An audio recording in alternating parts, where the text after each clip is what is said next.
तो ये आपको बता दें, जिलाधिकारी चमोली संदीप तिवारी आपदा प्रभावित क्षेत्र का निरीक्षण कर राहत और बचाव कार्य की निगरानी भी कर रहे हैं। उन्होंने सभी अधिकारियों और कर्मचारियों को ड्यूटी पर लगा दिया है। प्रभावित लोगों को सुरक्षित स्थान पर ठहराने की व्यवस्था की गई है। एसडीआरएफ, एनडीआरएफ और पुलिस बल की टीमें मौके पर मौजूद हैं, युद्ध स्तर पर काम कर रही हैं और बाधित मार्गों को सुचारू करने का काम किया जा रहा है। तो चमोली के थराली में यह आपदा आई है। सीएम पुष्कर सिंह धामी जो है वो भी लगातार कह रहे हैं कि स्थिति की गहन निगरानी उनकी तरफ से की जा रही है। प्रशासन से लगातार संपर्क में बने हुए हैं, लगातार जानकारी ले रहे हैं। ट्वीट के माध्यम से उन्होंने बताया है चमोली में थराली में जो बादल फटा है उसको लेकर सीएम पुष्कर सिंह धामी ने दुख जाहिर किया है और ये कहा है कि स्थानीय प्रशासन के संपर्क में बना हुआ है, स्थिति की गहन निगरानी में कर रहा हूं, ईश्वर से सभी के सकुशल होने की प्रार्थना करता हूं।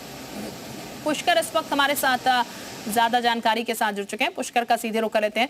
पुष्कर, इस वक्त अगर बात की जाए किस तरीके के हालात यहाँ पर देखने को मिल रहे हैं और मौसम को लेकर भी जरा जानकारी दीजिएगा, क्योंकि मौसम भी बहुत जरूरी है जानना। रेस्क्यू ऑपरेशन इस वक्त यहाँ पर चल रहा है। मैं जी आपको बता दूं, थराली में जो है इस टाइम रेस्क्यू बड़े युद्ध स्तर से यहाँ पे चल रहा है, क्योंकि डीएम मौके पे पहुंच गए हैं और जो रास्ते बंद थे, जो पैदल मार्ग और जो सड़क मार्ग भी बंद थे, जैसे थराली ग्वालदम हो गया, कुलसारी हो गया और मीन गदेरा हो गया, ये सब जो है मार्ग अब खुल चुके हैं और जो रेस्क्यू कार्य है वो लगातार जो है वहाँ पे चल रहा है। और अभी कोई वैसी खबर नहीं है जनहानि की। जो 2 लोग मिसिंग शुरू से चल रहे थे वही अभी तक जो है प्रशासन के सामने है और बाकी जो बादल फटने से जो घटना घटी, जो मलबा आया, जो दलदल आया, जो बोल्डर्स आए, उसी से जो सैकड़ों बाजार और थराली में जो नुकसान हुआ उसी की खबर है। फिलहाल उसका आकलन जो है प्रशासन की टीम वहाँ पे कर रही है और लगातार जो है डीएम वहाँ पे नेतृत्व कर रहे हैं प्रशासन की टीम का और लगातार वहाँ पे रेस्क्यू जारी है। बिल्कुल पुष्कर, चूंकि सीएम खुद निगरानी इस पूरे मसले को लेकर कर रहे हैं, प्रशासन से लगातार संपर्क बना हुआ है, कोई जानकारी की ऐसी भी है कि सीएम भी पहुंच सकते हैं यहाँ पर? अभी तक तो ऐसी खबर नहीं है, क्योंकि सीएम दिल्ली बताया जा रहा है कि दिल्ली है, लेकिन वो डीएम और एसपी से लगातार जो है वहाँ के बारे में जानकारी दे रहे हैं और लोगों की वहाँ पे जानकारी वहाँ जुटा रहे हैं और डीएम लगातार मौके पे बने हैं सीएम के निर्देशों के बाद और लगातार वहाँ पे काम जारी है, क्योंकि सीएम को बताया जा रहा है कि दिल्ली में है, तो इसलिए अभी कोई ऐसी जानकारी नहीं है कि वो थराली में आए। ठीक, पुष्कर बहुत शुक्रिया आपका तमाम जानकारी देने के लिए। तो तस्वीरें हम आपको लगातार दिखा रहे हैं, तस्वीरें बताने के लिए काफी हैं इस आपदा के बाद किस तरीके का विनाश देखने को मिला है। पत्थर आपको नजर आएंगे, जगह जगह से चीजें जो हैं वो बहकर आ चुकी हैं, लकड़ियां हैं, बड़े बड़े पेड़ हैं जो कि यहाँ पर देखने को मिल रहे हैं। सारे जो लोग हैं वो फिलहाल किसी तरीके से अपनी जिंदगी को समेट रहे हैं यहाँ पर, क्योंकि घरों में मलबा भर चुका है, कई लोग दबे हुए हैं। गोपाल राय इस वक्त हमारे साथ जुड़ चुके हैं, विधायक है चमोली के। बहुत स्वागत सर आपका जी उत्तर प्रदेश उत्तराखंड पर। सर, आपदा लगातार आ रही है और चमोली में एक और आपदा देखने को मिली देर रात, अभी क्या स्थिति सर फिलहाल बनी हुई है? कल रात जो क्लाउड बर्स्ट हुआ है और फटने की वजह से में बहुत माहौल रहा है, बहुत सारे मकानों में मलबा आ गया, कई मकान क्षतिग्रस्त हो गए हैं। इसमें एक सगवाड़ा में और एक चिपड़ों में 2 कैजुअलिटी आपको मलबे में दबने से हो गई थी, जिनको रिकवर कर दिया गया है और सड़कों का बहुत भारी नुकसान यहाँ पर देखने को मिल रहा है। शासन प्रशासन लगा हुआ है, एसडीएम साहब मेरे साथ में है, यहाँ पर तमाम हमारे लोग यहाँ पर साथ में खड़े हुए हैं और लेकिन नुकसान की बहुत अत्यधिक भावना हुई, क्योंकि दलदल और मलबा भरा हुआ है, सड़कों में मलबा भरा हुआ है और मलबे आगे बढ़ना मुश्किल हो रहा है। अभी हम केवल जो क्या एरिया पा जाकर उसमें 2-3 जगहों पर भारी मलबे है, मकान हुए हैं। ठीक, गोपाल टमटा जी, अभी अगर बात की जाए, क्योंकि हम देख रहे हैं रास्ते जो हैं वो टूट चुके हैं और अक्सर ऐसा ही होता है जब बादल फटते हैं तो रास्ते बिल्कुल ब्लॉक हो जाते हैं, टूट जाते हैं। ये जाहिर है कि जब रास्ते टूट गए हैं तो आमजन जो है उनके लिए काफी ज्यादा दिक्कतें हैं। फिलहाल सर राहत सामग्री उन तक पहुंच पा रही है और ये जो रास्ते टूटे हैं उनको कब तक बना लिया जाएगा फिलहाल फौरी तौर पर, ताकि आवाजाही कम से कम लोगों की हो पाए? अभी यहाँ पर तहसील परिसर में रेस्क्यू पॉइंट बनाया गया है, जहाँ पर रहने की और खाने की सारी व्यवस्थाएं हमारे तहसील स्तर से की जा रही है। यहाँ पर एनडीआरएफ की टीम पहुंच गई है, एसडीआरएफ की टीम पहुंच गई है, सारे लोग यहाँ पर मौजूद हैं।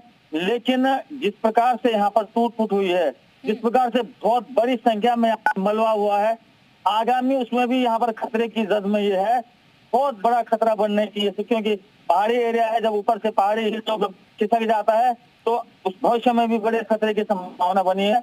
और पुलिस प्रशासन और प्रशासन हमारा उनको हटाने की कोशिश कर रहा है ताकि लोग रात को सुरक्षित स्थान पर चले जाएं। बिल्कुल गोपाल टमटा जी, जिस इलाके में बादल फटा है यहाँ की तकरीबन कितनी आबादी होगी अंदाजन? अंदाजन देखो, ये एरिया कई जगह मैंने कहा नहीं फगवाड़े में है जहाँ 300-400 लोग रहते हैं। हाँ। हमारे 400-500 लोग के करीब चेपड़ों में रहते हैं। हाँ। और ये जो बाजार का हिस्सा है, बाजार में लगभग 3000 से ऊपर लोग यहाँ पर रहते हैं। हाँ। और लेकिन ये है कि जो हिल स्लोप का जो स्लैग आए हैं, निश्चित रूप से इसमें अभी भी पानी चल रहा है, आगे दरारें बढ़ रही हैं, आगे खतरा होने की बहुत ज्यादा संभावनाएं बनी हुई थी। बिल्कुल जाहिर तौर पर खतरा बना होगा और संभावनाएं भी हैं। अभी अगर बात की जाए भोपाल राम जी, तो इस पूरे मसले को लेकर, क्योंकि एसडीआरएफ तो अपना काम कर रही है, कितनी जेसीबी तकरीबन सर यहाँ पर लगाई होंगी ताकि मलबा हटाया जा सके, लाइफ जो है वो धीरे धीरे सुचारू की जा सके यहाँ पर? निश्चित रूप से नारायण बगत ऊपर को हमारे एक जेसीबी सड़क को खोलते हुए आगे बढ़ रही है। पराली में भी उधर से हमारे एक जेसीबी तहसील परिसर से और बाजार की तरफ बढ़ रही है, और एक चेपड़ों से आ रही है, और लगभग 3-4 जेसीबी हमारी लगी हुई है। लेकिन सड़क का कई हिस्सा वॉश आउट होने की वजह से दिक्कत हो रही है, लेकिन हमारी सारी टीमें लगी हुई है, पूरा प्रशासन लगा हुआ है। जिलाधिकारी साथ में कल रात 12:30 बजे से लगातार उनके परिसर में भी मलबा घुस गया था, वो यहाँ पर साथ में एसओ से लेकर के तमाम एनडीआरएफ की हमारी सारी टीमें यहाँ पर मौजूद हैं। भोपाल टमटा जी, अभी अगर बात की जाए तो 2 लोगों के लापता होने की बात भी की जा रही थी, उन लोगों की कोई जानकारी लग पाई है? एक बुजुर्ग के दबे होने की जानकारी आई थी, एक लड़की की भी जानकारी आई थी, उनका कुछ अभी तक पता चल पाया क्या? मलबे से निकाल दिया गया है, रिकवरी कर दी गई है जी। जो सगवाड़ा में एक महिला है, जो महिला बालिका थी 20 साल की, उनको भी रिकवर कर दिया गया है। चेपड़ों में एक हमारे जोशी जी थे, क्या नाम सुन, ठीक, यानी कि दोनों को रेस्क्यू कर लिया गया है। भोपाल जी, बहुत शुक्रिया आपका सर हमारे साथ जुड़ने के लिए। भोपाल राम टमटा, विधायक थराली के, जो कि जानकारी दे रहे हैं किस तरीके से रेस्क्यू हो रहा है। झील ने सियानचट्टी कस्बे में कई मकानों, होटलों और कई इमारतों को अपनी आगोश में ले लिया। पानी ने लोगों के घरों में घुसपैठ कर ली।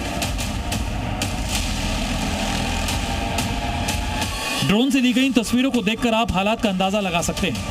यमुना में बनी अस्थायी झील के पानी में सियानचट्टी में बना लोहे का मोटर।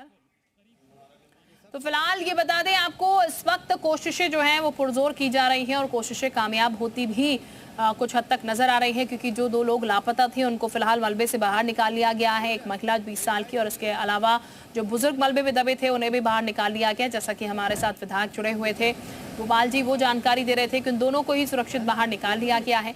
अभी कुछ और 2 लोग दबे हो सकते हैं, इससे इनकार नहीं किया जा सकता, लेकिन काम जो है वो तेज गति से किया जा रहा है। सीएम की निगाह लगातार बनी हुई है, वो अपनी निगाहें बने हुए हैं, प्रशासन से लगातार बातचीत की जा रही है, डीएम, एसपी, तमाम लोगों से, अधिकारियों से लगातार संपर्क में बने हुए हैं।